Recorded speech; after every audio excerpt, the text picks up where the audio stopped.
Dawn channeling. I am Hatonn. I am with you, my friends. I am here in this room. I am using this instrument to communicate with you. I realize that this form of communication is a little strange, I will say, to some of you. But, my friends, if you will truly reflect upon what you would call your environment, you will find that it is in truth beyond your understanding. So why should this communication, as I have called it, be any more strange than that which you find about you? I will not try to prove to you, my friends, that I am, as you have said, a being from another planet. I will not try to prove to you that these words that you hear are my thoughts rather than the thoughts of this instrument. I will simply state to you what we, your friends from space, have come to give you. This is our purpose, my friends. Not to offer you proof, but simply to possibly stimulate your thinking. For this reason, we choose to communicate with you in what you might term odd ways. But I can assure you that there is a good reason for this form of communication. I and my brothers who are visiting this planet at this time are not strangers to this planet.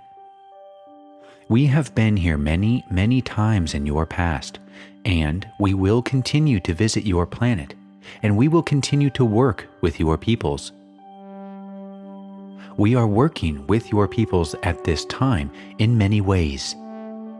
It is not necessary that we communicate with your people in this fashion to help them. Most of our work is done in a manner that you would call below the level of consciousness. Most of your people are not aware of our contacts. We simply present ideas.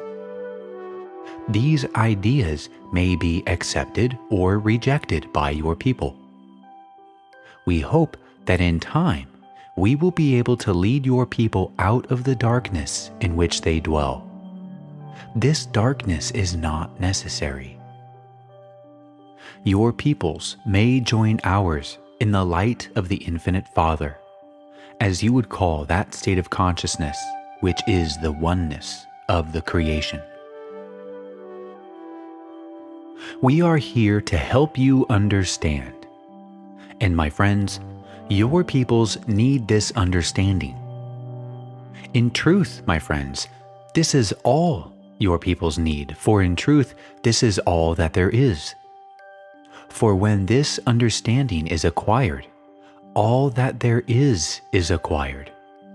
For all that there is a state of mind. Your thinking, my friends, is in truth all that there is, for without your thinking, there is nothing. Your thinking governs all that you experience. And in this, we are here to aid you with your thinking. For many, many generations have been engrossed, I will say, in a false world, in a world of thought which was meaningless. Your peoples have not been aware of anything. Your peoples, as the lower forms of life, if you could call them that, upon your planet have acted from what you might term instinct. They have evolved what we might term intellectual philosophies, which are in truth meaningless.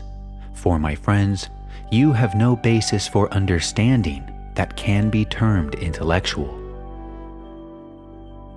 Your peoples have been unaware, for the most part, of that single source of understanding which would allow them to free themselves from the pain of the physical existence in which they now find themselves. We are here to attempt in various ways to aid each of your peoples to find their way back to the Father and the true creation. This may be done by any of your peoples at any time. It is simply an individual choice. Much has been given in many, many forms to the people of this planet. Much misunderstanding has come about. Most of what has been given to your peoples has been recorded and has become the basis for the various religions which are in effect upon your planet at this time. But my friends, we find that almost all of this has been misinterpreted.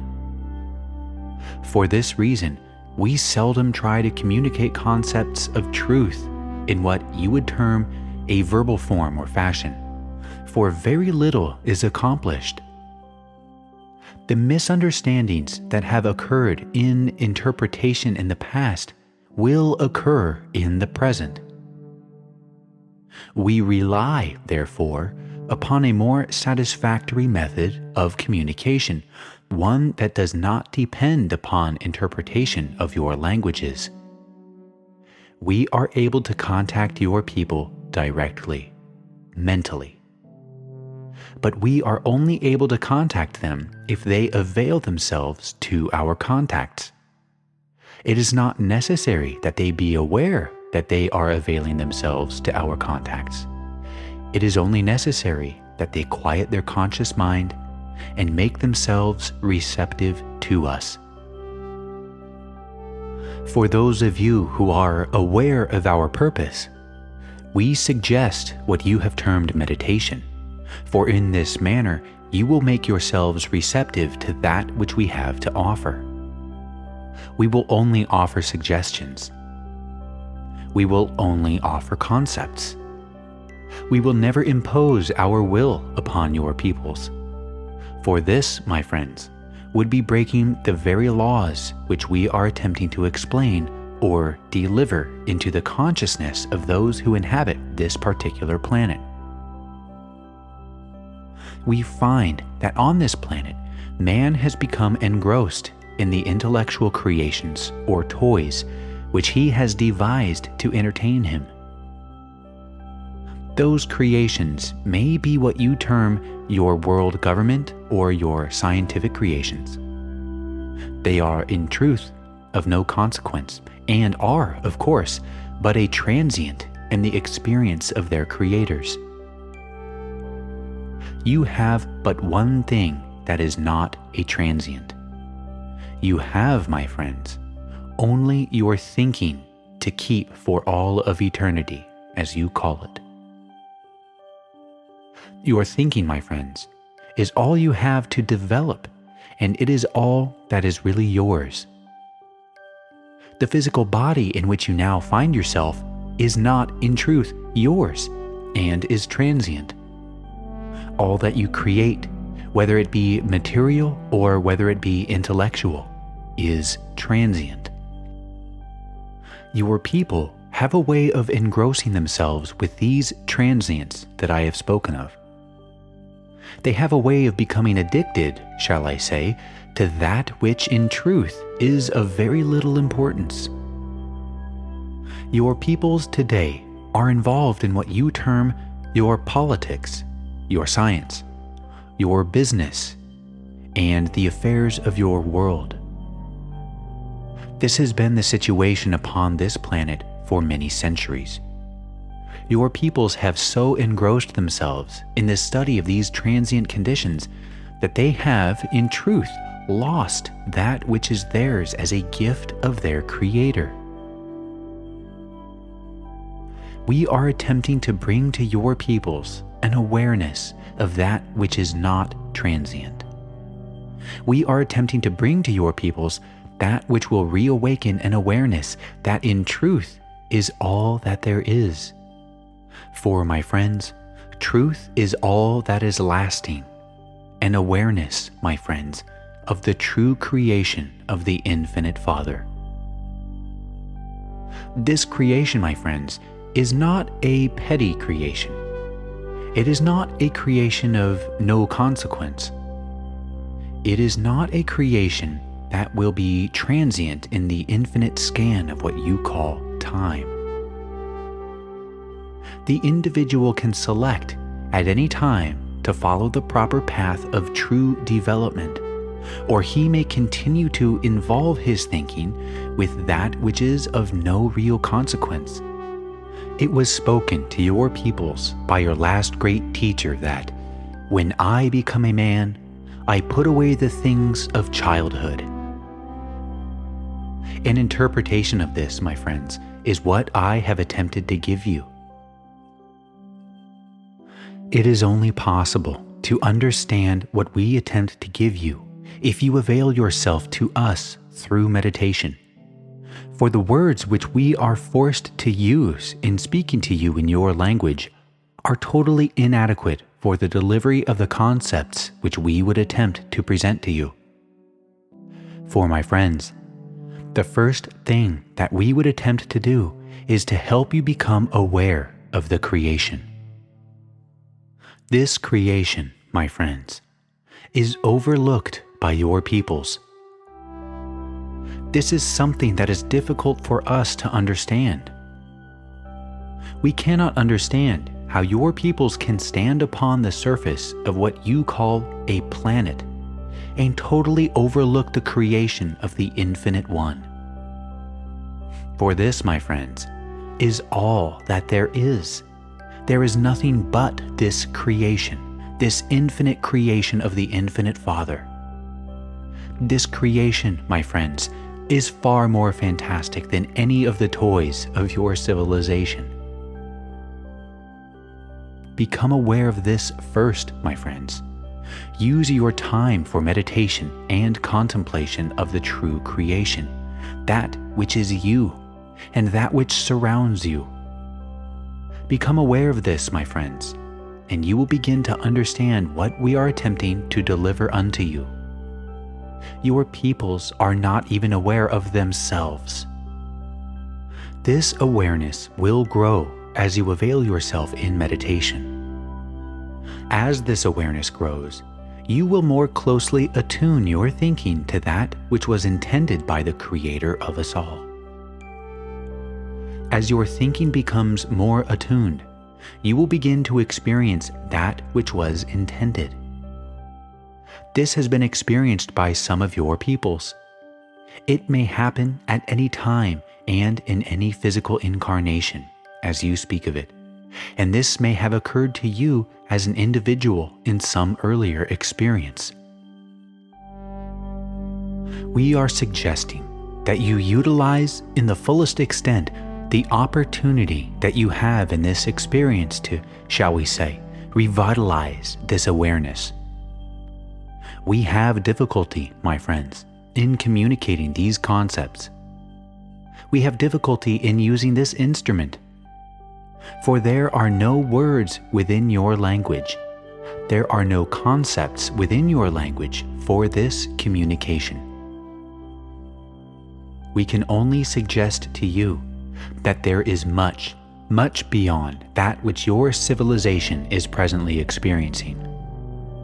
We can only suggest to you methods of achieving and experience of far greater satisfaction. We will be pleased to work individually with each of you. It is only necessary that you desire our aid. My friends, I will suggest that you think of that which is written in your holy works. Seek, and ye shall find. Knock, and the door shall be opened unto you. These words indicate to you, my friends, that it is first necessary that you desire more than it is possible to experience in the physical. It is necessary, my friends, that the individual seek first. This seeking, my friends, is necessary. This seeking, my friends, is the only real purpose for your existence in the physical. There is an infinite amount of time, as you call it, available. The individual may initiate his seeking at any time. Once this has been done, aid to the seeking will be supplied in what we might call a direct proportion to that seeking. In each case, it will be an individual matter. Seek ye first the kingdom of heaven, and all else shall be added. But first it is necessary to seek. This is quite necessary. I hope, my friends, that I have been of some service to you this evening. I cannot prove to you at this time that I am who I say that I am, and if I could, in truth, it would make no difference. For if I stood among you and spoke to you and reached out and touched you, it would make no difference. It is an individual matter, my friends, and it will always be an individual matter, for you and only you can affect your own thinking. For this is you, my friends. The miracles that occur about you in your daily life are routine to your thinking, but they are, in truth, miraculous. Your people think they must have something different from worldly experience if it is to be called a miracle. For this reason, and some others, we find that it is necessary to remain aloof from your peoples. Become aware of the miracle of the creation about you, which is you. When you are able to do this, then perhaps we will meet you in a more tangible fashion. I will leave you now. I am Hatonn. I leave you, my friends, in the love and the light of the one who is all. Adonai. Adonai Basu Boragas.